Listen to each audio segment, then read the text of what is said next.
सपनों को पाने के लिए मेहनत और प्रयास आखिरी सांस तक कीजिए। मैं राकेश प्रजापत, लेक्चरर मैथमेटिक्स, माँ सरस्वती सीनियर सेकेंडरी सेकेंडरी के डिजिटल प्लेटफॉर्म यूट्यूब चैनल पे आपका हार्दिक स्वागत करता हूँ। तो आज हम डिस्कस करेंगे क्लास 11th एंड 12th के प्रतिभा खोज परीक्षा को लेकर के उसमें क्या सिलेबस रहने वाला है, किस टाइप के क्वेश्चन आएंगे। तो आप सभी एक बार लंबी सांस लेकर के, कमर कस के और सर ऊंचा ऊंचा करके और अपने कैमरे की क्वालिटी को बढ़ा करके तैयार हो जाइए। ले चलते हैं आपको नेक्स्ट पायदान पर। बात करेंगे आज अपन माँ सरस्वती प्रतिभा खोज परीक्षा 2024। आपको पता ही है लास्ट ईयर 2023 में भी इसी प्रकार की परीक्षा आयोजित करवाई थी। उसके सफल आयोजन को देखते हुए हमने इस सत्र भी इसी परीक्षा का आयोजन करना सुनिश्चित किया है, जिसके अंदर कक्षा 6 से 8, 9, 10 और 11, 12 के विद्यार्थी भाग ले सकते हैं। उनको हमने 3 ग्रुपों में डिवाइड किया है, ग्रुप ए, ग्रुप बी और ग्रुप सी, जिसमें अभी अपन नेक्स्ट पायदान पे बात करें ग्रुप सी। ये जो है क्लास 11th एंड 12th के लिए है और अपन मैथमेटिक्स के सिलेबस के बारे में डिस्कस करने वाले हैं। और ग्रुप ए जो है वो कक्षा 6 से 8 तक का है, ग्रुप बी जो है वो 9वीं 10वीं क्लास का है और ग्रुप सी 11th 12th का है। अपन अभी मैथमेटिक्स की बात करेंगे, मैथमेटिक्स के सिलेबस को लेके बात करेंगे, इसलिए ये मैथमेटिक्स लिख रखा है। चलो आगे बढ़ते हैं, बात करते हैं सिलेबस की, क्या सिलेबस रहने वाला है।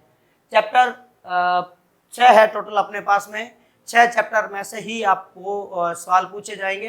टोटल 20 सवाल रहने वाला है और उनमें से आपको ढंग से आंसर देना है और 20 में से 20 क्लियर करने। सिंपल से सवाल होंगे, सिंपल से क्वेश्चन होंगे जो आपको क्लियर करना है। चलिएगा, पहला टॉपिक है समुच्चय सेट्स। समुच्चय के अंदर क्या पूछा जाएगा। दूसरा चैप्टर है वो है त्रिकोणमितीय फलन, ट्रिग्नोमेट्रिक्स फंक्शन। इनके अंदर से क्या रहने वाला है उसके बारे में डिस्कस करेंगे। तीसरा है अवकलन डिफरेंशिएशन, इसके बारे में अपन डिस्कस करेंगे, क्या सिलेबस रहने वाला है। उसके बाद है अनुक्रम श्रेणी 3D और ब्लड रिलेशन, जो रक्त संबंध है। रीजनिंग का एक टॉपिक भी साथ में लिया है ताकि कॉम्पिटिटिव एग्जाम के लिए कम से कम एक टॉपिक तो आपका ले ही लिया जाए। मैंने सोचा था वैसे रीजनिंग के बहुत सारे टॉपिक ऐड करूं, लेकिन क्वेश्चन की संख्या बहुत कम है, 20 क्वेश्चन ही देने हैं, तो उनमें से मैंने सोचा एक ही टॉपिक उठा लिया जाए। लेकिन आपको विश्वास दिलाते हैं कि नेक्स्ट टाइम जब भी एग्जाम होगा तो रीजनिंग का अलग से हो सके तो मैं रिक्वेस्ट करूंगा और अलग पोर्शन पूरा रीजनिंग का दिया जाएगा। चलिएगा नेक्स्ट आगे बढ़ते हैं। अपन बारी बारी एक एक चैप्टर के बारे में बात करेंगे कि इस चैप्टर में से क्या क्या पूछा जाएगा। सबसे पहला चैप्टर है समुच्चय।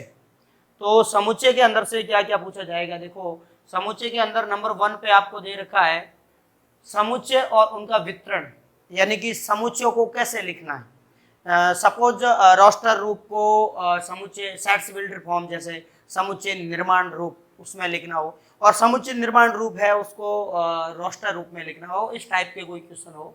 दूसरा है ये समुच्चय का प्रकार है रिक्त समुच्चय, एम्प्टी सेट्स। उसके बाद है परिमित एंड अपरिमित समुच्चय, फाइनाइट एंड इनफाइनाइट सेट्स। इसके बारे में ये 11th क्लास के विद्यार्थियों ने अच्छे से पढ़ा होगा और 12th वालों ने भी 11th की क्लासों में देखा होगा। जो आपका पहला चैप्टर है वहीं से कुछ क्वेश्चन पूछे जाएंगे। उसके बाद है इक्वल सेट्स, समान समुच्चय, और उसके बाद में है उप समुच्चय। इनसे रिलेटिव कोई क्वेश्चन पूछे जाएंगे। कोई एक सेट्स दे दिया और उस सेट्स को डिवाइड करके अलग अलग क्वेश्चन बना दिए। हो सके ऐसा कोई सेट्स दे दे, बता दीजिए ये इसका उप समुच्चय है या नहीं है, बताओ इसका ये एलिमेंट है या नहीं है, बता दीजिए कि ये इस समुच्चय का कोई अवयव है या नहीं है, बता दीजिए कि ये समुच्चय रिक्त समुच्चय है या ये दो समुच्चय समान समुच्चय है। कोई ऐसे क्वेश्चन पूछे जा सकते हैं सेट्स में से। बहुत नॉर्मल से क्वेश्चन होने वाले, इतना डिफिकल्ट पेपर नहीं बनेगा। अगला है ट्रिग्नोमेट्रिक्स फंक्शन, त्रिकोणमितीय फलन। इसमें से क्या पूछा जाएगा। पूरक त्रिकोणमितीय। पूरक त्रिकोणमितीय बोले तो आपने पढ़ा होगा sine 90 minus theta, sine 90 minus theta is equal to cos theta. वैसे ही साइन 90 प्लस थीटा, वैसे ही अब मैं सारी साइन की बात कर रहा हूं, वैसे साइन कोस टैन कोस है कोसेक सबके ही पूछे जाएंगे। पूछ ले अगला साइन 180 माइनस थीटा। अगला हो सकता है अपने साइन 180 प्लस थीटा। ऐसे ही ये 360 डिग्री तक चलेगा, यानी कि 360 डिग्री तक रोटेट करेंगे। उनमें से कोई क्वेश्चन पूछ लिया जाए, हो सके इनमें से कोई पूछ ले। हाँ, अगला टॉपिक इसकी ही बात कर रहा हूँ मैं कि डिग्री तथा रेडियंस। तो कुछ एक ऐसा पूछ ले कि ये डिग्री है, इसको रेडियन में कन्वर्ट कीजिए, या ये रेडियन मान है, इसको डिग्री में कन्वर्ट कीजिए, इस टाइप के कोई क्वेश्चन। दो कोणों का योग तथा अंतर और त्रिकोणमितीय फलन। दो कोणों का योग बोले तो बात करते हैं अपन अभी। देखिएगा, दो कोणों का योग मतलब सपोज आपके पास आ जाए साइन ए प्लस बी, ये कोई सर्वसमीका है, इसका वितरण पूछ लिया कि इसका वितरण करके बताइए, तो इसका वितरण कैसे होगा उसके बारे में ऐसा कोई क्वेश्चन पूछ लिया जाए। सपोज ये क्वेश्चन है ए प्लस बी का, हो सके ऐसा पूछे कि sine X plus sine Y, बताओ इसका क्या वितरण होगा। और हो सके ये सर्वसमीकाएं, ये जो फॉर्मूले हैं कहाँ लगते हैं, और कोई क्वेश्चन है प्रूफ करने वाला तो पूछ लिया, एक साइड लेफ्ट साइड दे दी और राइट साइड को प्रूफ करना है, तो प्रूफ टाइप के क्वेश्चन तो नहीं आएंगे, लेकिन राइट साइड आएगी क्या उसको लेकर के कुछ ऑप्शन आपके सामने होंगे, 4 ऑप्शन आपको, जैसे कि पहले बता दिया होगा बाकी टीचर्सों ने कि ऑब्जेक्टिव टाइप का पूरा पेपर रहने वाला है, तो उसमें अब सदर टाइप के क्वेश्चन पूछे जाएंगे। और नेक्स्ट है प्रतिलोम फलन। प्रतिलोम फलन इनवर्स फंक्शन ऑफ ट्रिग्नोमेट्री। तो इनवर्स फंक्शन में क्या है, जैसे 12th क्लास के छात्र छात्राओं को अच्छे से पता होगा कि ये प्रतिलोम फलन क्या है। ये उनके चैप्टर से एक टॉपिक लिया गया है इनवर्स फंक्शन को लेकर के। सपोज ऐसा कोई आए भाई साइन इनवर्स ऐसे करके आगे कोई फंक्शन दे दे, इसको सरल कीजिए, सॉल्व इट, ऐसा कोई क्वेश्चन आ जाए, तो उस टाइप के क्वेश्चन भी इसमें से पूछे जाएंगे। ये रहेगा ट्रिग्नोमेट्रिक्स का टोटल सिलेबस। और नेक्स्ट है अवकलन। अवकलन वैसे देखा जाए तो बहुत बड़ा है अपने आप में टॉपिक, लेकिन अपन ने इसमें से कुछ टॉपिकों को ऐड किया है। सबसे पहला है बहुपदीय फलन। अब बहुपदीय फलन क्या होता है, ये होता है ना x की पावर n, इस टाइप के क्वेश्चन, उसका डी बाई डी एक्स करना। ये फॉर्मूला जो नंबर 1 पे पढ़ा है आपने पॉलिनोमिकल फंक्शन करके, जो पॉलिनोमिकल फंक्शन के अंदर ये है, तो इसका अवकलन क्या होता है कि ये पावर आगे आ जाती है और x की पावर 1 कम हो जाती है, इस टाइप का कोई क्वेश्चन पूछ लिया जाए, ठीक है। और सेकंड टाइप है ट्रिग्नोमेट्रिक्स फंक्शन को लेकर के कोई क्वेश्चन पूछ लिया जाए। ट्रिग्नोमेट्रिक्स का कोई फंक्शन जैसे कि साइन थीटा है, इसका डी बाई डी एक्स कीजिए, कोई ऐसा क्वेश्चन आ जाए, समझ रहे हो ना मेरी बात, इस टाइप के क्वेश्चन आ जाए। और अगला है लघु गणकीय फलन। लघु गणकीय फलन यानी लॉग वाली ऑल आर प्रॉपर्टी। लॉग की टोटल 2 प्रॉपर्टी होती है, गुणा वाली और भाग वाली, वो दोनों प्रॉपर्टी और लॉग से रिलेटिव जो भी क्वेश्चन है वो पूछे जाएंगे ये। और उसके अलावा ये 3 टॉपिक तो है अवकलन के मुख्य फंक्शन है, इन फंक्शनों से रिलेटिव क्वेश्चन पूछा जाएगा। लेकिन आपको 3 टाइप के जो अलग अलग है, जैसे जिसमें मेथड है, 3 मेथड है। पहला मेथड है जो डिवाइडेशन रूल है, और एक मल्टीप्लाई रूल है, और एक जो है वो आपका है चैन मेथड है।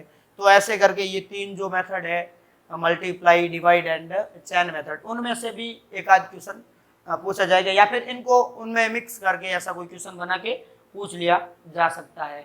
अगला टॉपिक है अपना अनुक्रम श्रेणी। अनुक्रम श्रेणी में आपको समांतर श्रेणी के बारे में पूछा जाएगा और गुणोत्तर श्रेणी के बारे में भी पूछा जाएगा।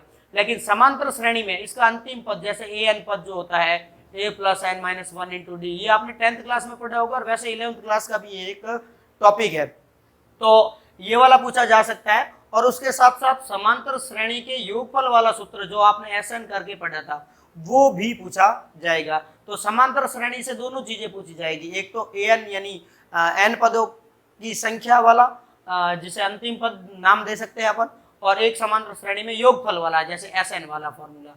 इन दोनों फॉर्मूलों से रिलेटिव कोई भी क्वेश्चन पूछा जा सकता है। नेक्स्ट है गुणोत्तर श्रेणी का एनवा पद। जैसे कि ये ए एन करके अपन ने समांतर श्रेणी को पढ़ा, वैसे ये जी एन करके अपन पढ़ेंगे गुणोत्तर श्रेणी को। इस गुणोत्तर श्रेणी में जो गुणोत्तर श्रेणी का योगफल फॉर्मूला है, उससे रिलेटिव क्वेश्चन नहीं पूछे जाएंगे, सिर्फ एनवे पद वाले ही क्वेश्चन पूछे जाएंगे। चलो आगे बढ़ते हैं अपन टॉपिक नंबर 5 पे, त्रिविमीय ज्यामिति। 3D में से कुछ क्वेश्चन पूछे जाएंगे। क्या है पहला टॉपिक, त्रिविम में निर्देशांक और निर्देशांक तल यानी कि कोई अंतरिक्ष निर्देशांक है, जैसे कि कोई कोऑर्डिनेट दे दिए और पूछा जाता है कि ये कौन से अक्ष में होंगे या कौन से फलन में होंगे, ऐसा कोई पूछ लिया जाए। और या फिर कोई x का नाम दे दिया, बताओ इसके अंदर कौन कौन से चिन्ह रहेंगे। x निर्देशांक प्लस का होगा, y निर्देशांक माइनस का, प्लस का, और z निर्देशांक माइनस का या प्लस का, कैसे क्या होने वाला है उससे रिलेटिव एक आध कोई क्वेश्चन पूछ लिया जा सकता है। नेक्स्ट है दूरी सूत्र डिस्टेंस फॉर्मूला, जो आपने 10th क्लास में पढ़ा वैसे यहाँ पर भी इसमें 3 कोऑर्डिनेट है, x माइनस एक्स का whole square, y minus y का होल स्क्वायर और z माइनस जेड का होल स्क्वायर, क्योंकि इसमें 3 निर्देशांक रहने वाले हैं 3D में। और यहाँ पर लगा देंगे 1 2, तो यहाँ पर भी 1 2 और यहाँ पर भी 1।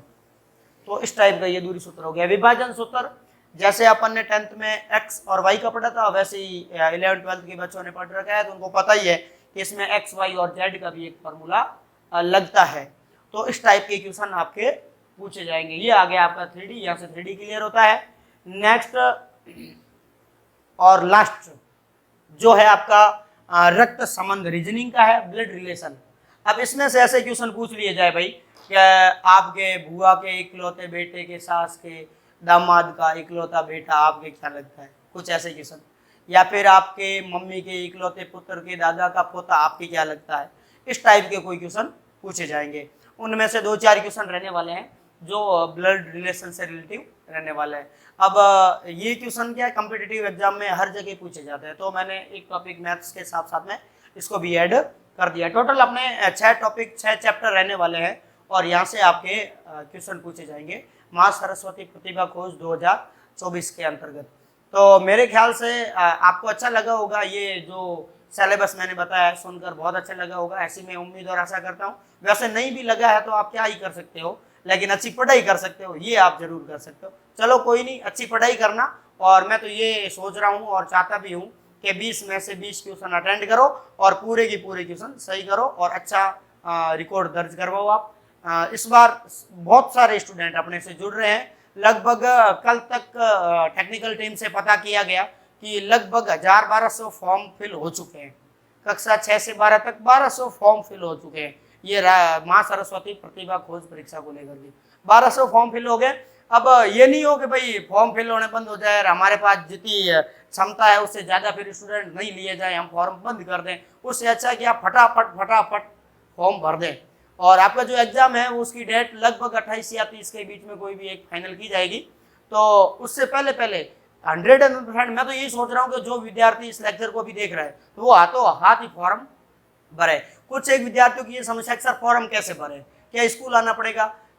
अब अपन ने 2 टाइप के फॉर्म भरने के तरीके रखे हैं। पहला तरीका है कि आप ऑफलाइन स्कूल में आओ, एक पासपोर्ट साइज फोटो लेके आओ, 50 रुपये जो नाम मात्र फीस है वो लेके आओ और स्कूल से फॉर्म भरवा लो।